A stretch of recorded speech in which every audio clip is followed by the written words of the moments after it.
ভাই এক piece cake দিন তো। কেক? হ্যাঁ এটা? হ্যাঁ হ্যাঁ এই নেন। কেকের ডেট মেট ঠিক আছে নি? হ্যাঁ ঠিক আছে। জান কমন জিনিস, জিনিসটা তো কাজে লাগান যাব ভাই। এদিকে এই কটাই আছে। হ ভাই, এই কয়টাই আছে। এক বইম রাখছিলাম 1 বছর আগে, কেনা বেচা হয় না, এখন খায়াটে এই কয়টাই আছে। কত করে এডি? 5 টাকা পিস।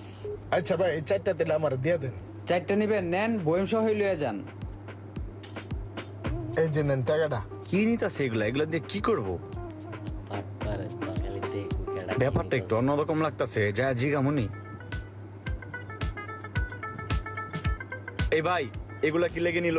হ্যাঁ, কে লেগে নিছে আমি তো কইতারি না। ও আচ্ছা, ঠিক আছে। খেয়াল লাগিয়ে নিতে সেইটার উপর স্কোর লাগানি লাগবো। বাপরে, ভাই এগুলা দিয়ে কি করবেন? ভাই এগুলা এগুলা হচ্ছে অমূল্য সম্পদ। এগুলো এখন বিলুপ্তর পথে। আমি তো 2-3 বছর পর